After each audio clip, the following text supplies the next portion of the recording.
sur les réseaux sociaux du SDIS 83 pour cette journée Nexis, 1 an déjà. Je reçois le lieutenant-colonel Christophe Paschini, chef de la sous-direction de la doctrine et de la mise en œuvre opérationnelle, le lieutenant-colonel Michel Seitz, chef du groupement de la conduite opérationnelle Nexis, référent des salles opérationnelles, et Lionel Barras du même groupement, en charge plus précisément du développement de l'alerte et de tout ce qui concerne le paramétrage. En 2016, notre gouvernance décide de rejoindre le projet Nexis plutôt que de renouveler notre ancien système de gestion des alertes et des opérations de secours. Pour quelle raison ?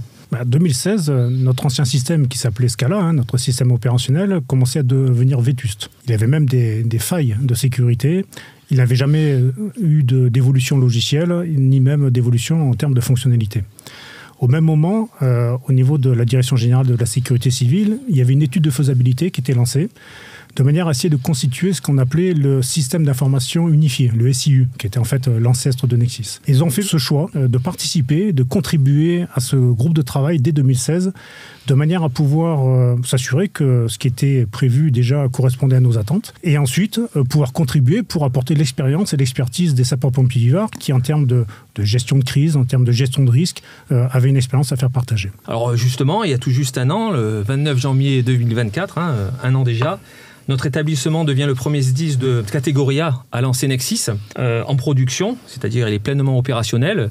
Est-ce qu'on peut dire, tout en faisant preuve d'humilité, que notre établissement s'impose comme un leader dans la transformation numérique de la sécurité civile ? Alors effectivement, le 29 janvier 2024, il y a 1 an jour pour jour, à 19h36, les sapeurs-pompiers du Var appuyaient sur un bouton qui allait les projeter dans l'ère du digital, l'ère du numérique et des nouvelles technologies. Je ne sais pas si on peut dire qu'on était avant-gardiste, mais en tout cas, on a été pionniers dans la matière. Les sapeurs-pompiers du Var et les sapeurs-pompiers de Corse du Sud ont eu ce courage à un moment donné, fin 2023, début 2024, de se lancer dans une aventure qui allait au-delà de celle qui avait été les mises à l'épreuve du réel.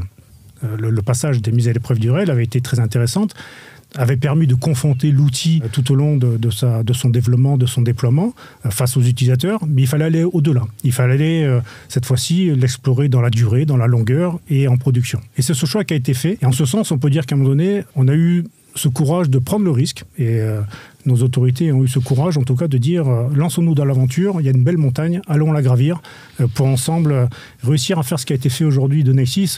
Je pense à un socle solide qui va servir de modèle, de base en tout cas, pour l'ensemble des autres SDIS qui vont apporter tout un enrichissement au fur et à mesure qu'ils vont arriver, apporter leur expérience, leurs besoins et qui fera profiter bien évidemment l'ensemble de la communauté. Alors justement, Michel, par rapport à ce que nous a dit le colonel, effectivement, il y a tout le déploiement de Nexis, mais 2024 a été aussi marqué par le lancement de nos nouvelles salles opérationnelles. On le rappelle, 600 mètres carrés dédiés à la réception et le traitement des alertes et à l'engagement des secours. Est-ce que là aussi on peut dire qu'avec ces nouvelles salles de Nexis, notre SDIS s'inscrit pleinement dans la modernité et se tourne résolument vers l'avenir ? Oui, on peut le dire historiquement sur le site de Draguignan. On était sur 250 mètres carrés, donc on a largement doublé cette superficie. Ce doublement de superficie a permis quoi ? Tout d'abord d'avoir une ergonomie qui est adaptée à notre quotidien, mais également d'absorber les crises que l'on doit conduire, et en particulier de plus en plus fréquentes lorsqu'on prend en compte les changements climatiques. Cette salle tournée vers la modernité, c'est-à-dire aussi en termes de partage de l'information opérationnelle, avec des murs d'images, avec des outils de reporting qui vont non seulement de la salle, mais qui vont jusqu'au terrain, jusqu'au niveau chef d'agré. Des caméras, mais aussi une particularité, c'est l'intégration de nos partenaires et d'une salle partenaire où nous avons le reporting des caméras levées de doute, mais aussi nos partenaires, la direction départementale du territoire de la mer, les comités communaux feux de forêt, l'Office national des forêts dans sa branche défense de la forêt contre l'incendie, qui permet justement de gérer leur patrouille, et on est en totale interconnexion. Donc oui, on peut le dire, une modernité est tournée vers l'avenir et pour les prochaines décennies. Et pour ceux qui nous écoutent, Michel, c'est important, rappeler que la salle partenaire, elle sert souvent lorsqu'on a des événements climatiques importants, où justement les partenaires que tu viens de citer se retrouvent dans cette salle et effectivement donc, apportent aussi leur connaissance sur toutes ces opérations. Oui, c'est toute la force, l'intérêt et la pertinence de travailler en interservice sur ces thématiques-là. Lionel, tu es dans le même groupement que Michel. Si j'ai bien compris, rien n'est figé, chaque SDIS paramètre Nexsys comme il veut. En effet, c'est exact. Rien n'est figé dans le paramétrage. La force de ce projet, c'est de s'appuyer sur un outil qui aujourd'hui utilise des référentiels, des concepts nationaux. Je pense par exemple au catalogue d'émissions, le catalogue des compétences, le SISU, ou encore le moteur de mobilisation qui utilise un modèle mathématique qui sera général pour tout le monde. Pour autant, la force de cet outil, c'est de pouvoir adapter la réponse opérationnelle en fonction des besoins spécifiques de chaque SDIS, des besoins locaux. Et pour ça, il a fallu évidemment revoir complètement le concept de paramétrage, imaginer des nouvelles solutions et développer les outils pour pouvoir les mettre en œuvre. Et aujourd'hui, c'est une réussite. On arrive finalement à paramétrer nos besoins locaux en s'appuyant sur des référentiels qui sont pourtant nationaux. Dans les mois à venir, quel rôle va jouer le SDIS 83 avec les autres SDIS ? Alors, comme nous nous sommes engagés auprès du directeur général de la sécurité civile, lorsqu'il est venu nous voir en mai 2024, directement ici au MUI, lorsqu'il était venu valider que ce n'était plus un projet, mais que c'était un logiciel qui était en production, nous sommes engagés, alors nous, sapeurs-pompiers du Var, mais j'imagine aussi les autres départements qui sont en production, à partager notre expérience. Et c'est ainsi que depuis le mois de septembre, parce qu'on a attendu que la saison se finisse, nous recevons tous les mois à peu près 3-4 départements, en tout cas ceux qui veulent venir un petit peu profiter de cette expérience. Et ce que nous essayons d'aborder, c'est de voir comment les sapeurs-pompiers du Var se sont préparés à l'événement, et surtout si on devait reproduire l'événement, qu'est-ce qu'on referait, qu'est-ce qu'on ne referait pas. En fait, c'est ça, c'est comment les accompagner dans ce déploiement qui est quand même quelque chose à préparer. C'est aussi la mise à disposition de tout ce qu'on a pu concevoir. Les pompiers du Var ont toujours été dans ce sens. Tout ce qui a été produit, créé, les tutos, la base documentaire de paramétrage par exemple, tous ces documents sont à disposition des SDIS, quel que soit le département. La deuxième partie, c'est aussi la co-construction. On a beaucoup parlé de co-construction pendant la préparation, mais c'est aussi maintenant. Nous sommes toujours en étroit lien avec l'agence du numérique. Et aujourd'hui, par exemple, c'est un bel exemple parce que nous sommes en train de réaliser une mise à l'épreuve du réel pour interfacer pour la première fois sur l'environnement de production avec un logiciel CITAC, le logiciel Crimson que nous avons.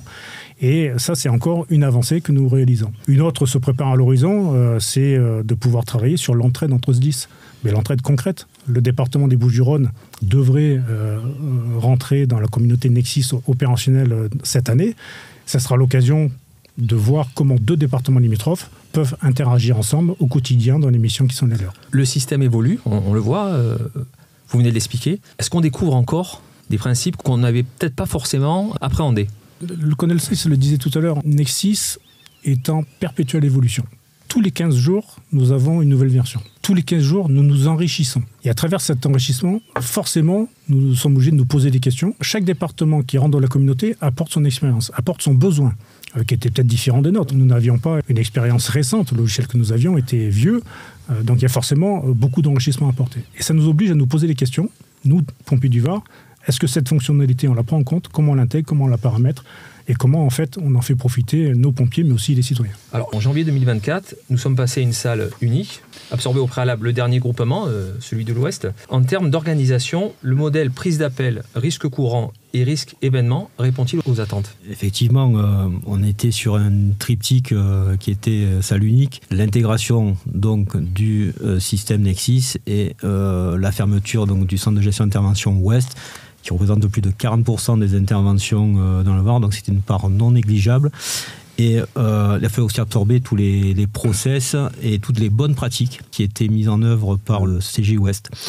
Donc oui, l'organisation, j'y reviens, on en a parlé en préambule, plus de 600 mètres carrés, mais cette notion justement risque courant, donc le quotidien, 85% des interventions sont de secours à personne, qui correspondent à 1 à 2 véhicules, donc c'est notre bruit de fond quotidien, mais cette notion justement, cette dichotomie entre la prise d'appel, avec les notions donc, du code SISU, donc le cadre d'interopérabilité des situations d'urgence qui permet d'avoir un langage commun, la partie salon d'attente qui permet à nos adjoints chefs de salle d'être en capacité justement d'appréhender et de prendre le pouls opérationnel permanent de notre département. Et aussi cette capacité à pouvoir isoler un événement qui devient dimensionnant du risque courant pour justement le traiter et être dans des bonnes conditions et avoir aussi une relation privilégiée au travers des outils, que ce soit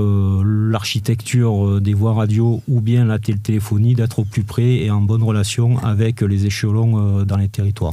On vient de parler justement des autres SDIS. On a aussi une interopérabilité avec les autres institutions. Cela se traduit comment dans les faits? On a un langage commun, des process identiques, on a une résilience du système au niveau national? Alors, je vais rebondir sur les propos de notre chef de projet, le colonel Pasquini. Nexis, justement, dans sa modernité, dans sa maturité, on a une brique qui s'appelle donc le référentiel de structure et routage, qui permet déjà, nous, au niveau SIS, d'être sur un partage de l'information et une aide pour nos opérateurs. Le chemin n'est pas fini, c'est un premier pas. Il faut que maintenant, notre partenaire privilégié, le SAMU, mais que ce soit les forces de sécurité intérieure, que ce soit le centre de recherche d'opérations de secours en mer Méditerranée, tous ces partenaires doivent maintenant aussi faire un pas en avant pour justement qu'on soit dans une véritable interconnexion et une véritable relation interservice opérationnelle. Et qu'on soit un petit peu détaché maintenant de la partie téléphonie, mais qu'on soit bien sur quelque part un interfaçage complet pour justement améliorer les services publics et qu'on déclenche les secours au plus tôt. Priorité toujours à l'opérationnel. Concernant le déploiement de Nexis, alors bien sûr on l'a vu, il ne s'est pas fait en une semaine, on est rentré dans la bataille en 2016. Il a fallu relever des défis majeurs. Quelles ont été vraiment les étapes? Dans les défis majeurs, il y a déjà le défi opérationnel. On vient d'en parler. À la différence peut-être d'autres départements, nous avons déménagé, nous avons changé de locaux. Donc notre ancien système, bien que resté actif, il était loin, il n'était pas à proximité. Et si à un moment donné, un retour en arrière était nécessaire, il fallait déplacer des personnels, remettre à jour des bases de données, ça ne pouvait pas se faire à un instant T. Donc ça veut dire que le 29 janvier, qu'on a fait ce choix, on a mesuré bien sûr la prise de risque, mais on s'est entouré aussi de manière à s'assurer que nous allions être en mesure de pouvoir engager et d'être certain de pouvoir répondre aux demandes de secours. Et ça n'a pas été simple. Encore une fois, la mise en compétence. J'insiste beaucoup sur la co-construction parce que c'est quelque chose qui a été porteur dans ce projet et certainement la clé. C'est de la mise en compétence de toutes les ressources qui étaient à disposition. Et bien sûr, l'agence du numérique, évidemment, avec son équipe projet. Je pense aux partenaires qui sont associés à ce projet, l'équipe des pompiers du Var, mais au-delà de ça, il y a aussi les autres SDIS qui continuent à contribuer et qui apportaient. Et c'est cette co-construction, cette entraide qui nous a permis peut-être de répondre à ce besoin opérationnel. Après, il y avait un autre défi, c'était un défi humain. C'est un projet qui est fait par les pompiers pour les sapeurs-pompiers. Et en interne, on se le disait souvent, ce n'est pas un logiciel pour les salles opérationnelles, c'est un logiciel pour les sapeurs-pompiers du Var qui doivent servir à un moment donné l'intérêt du citoyen. Ouais.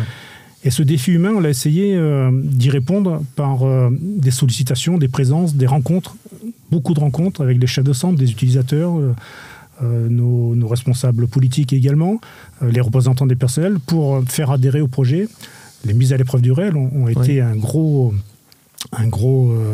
catalyseur qui nous a permis justement d'acculturer les personnes au fur et à mesure. Donc voilà, deux défis qui étaient l'opérationnel et l'humain. Lionel, je vais revenir sur le SISU, le SISU donc, entre les différentes institutions, mais il permet aussi de mesurer l'engagement des sapeurs-pompiers au seul départ, réflexe et mission des SDIS.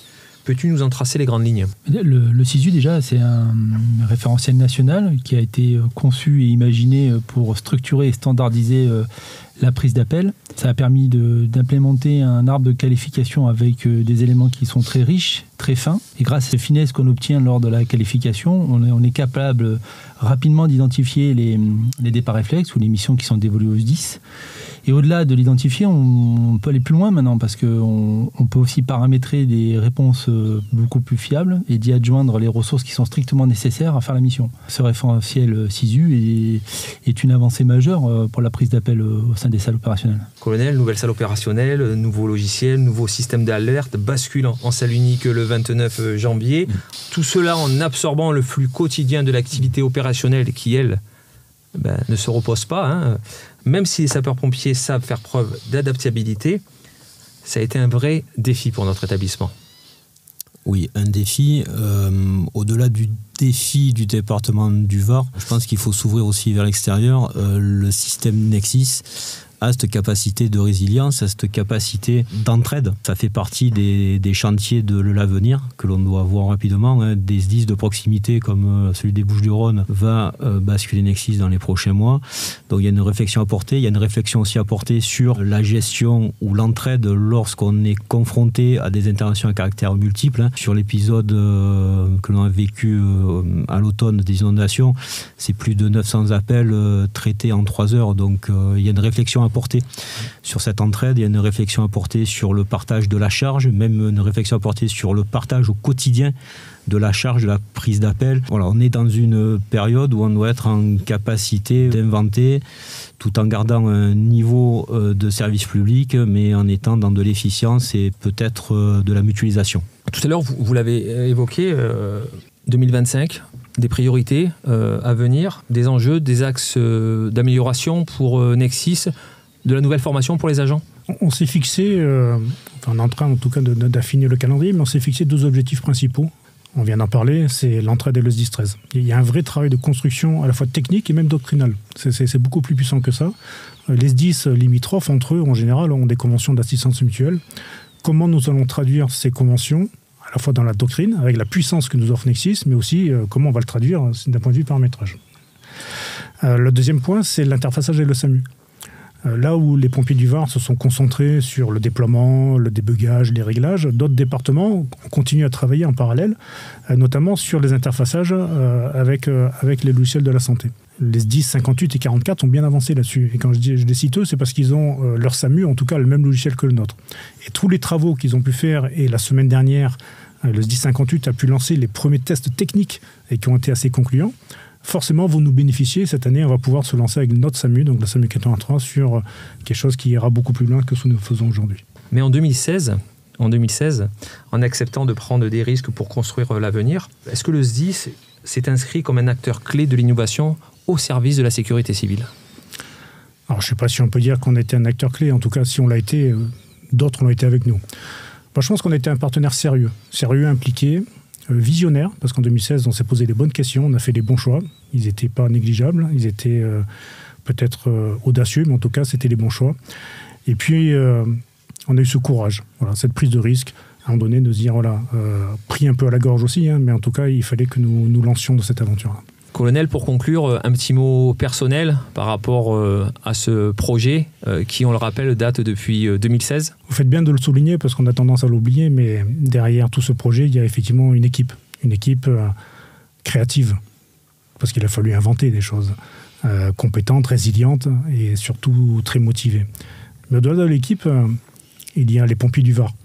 Tous, dans les casernes, à un moment donné, ont laissé la chance au produit. On fait confiance à nous, équipe projet, à l'agence du numérique, et ont participé à la résilience pendant toute cette phase de réglage et de débugage. Et au-delà de ça, c'est l'ensemble de la communauté qui nous a aidés. L'équipe de l'agence a été présente avec nous, main dans la main, avec un appui fort de la DGS-CGC et de la DTNUM, qui ont été les 2 tutelles de ce projet. Écoutez, merci à tous les 3 pour ces explications qui ont été nécessaires pour que tout le monde comprenne les défis qui ont été relevés depuis 2016. Merci beaucoup. Bien. Merci. Quant à nous, on se retrouve bientôt sur les réseaux sociaux du SDIS 83. Merci de nous avoir suivis.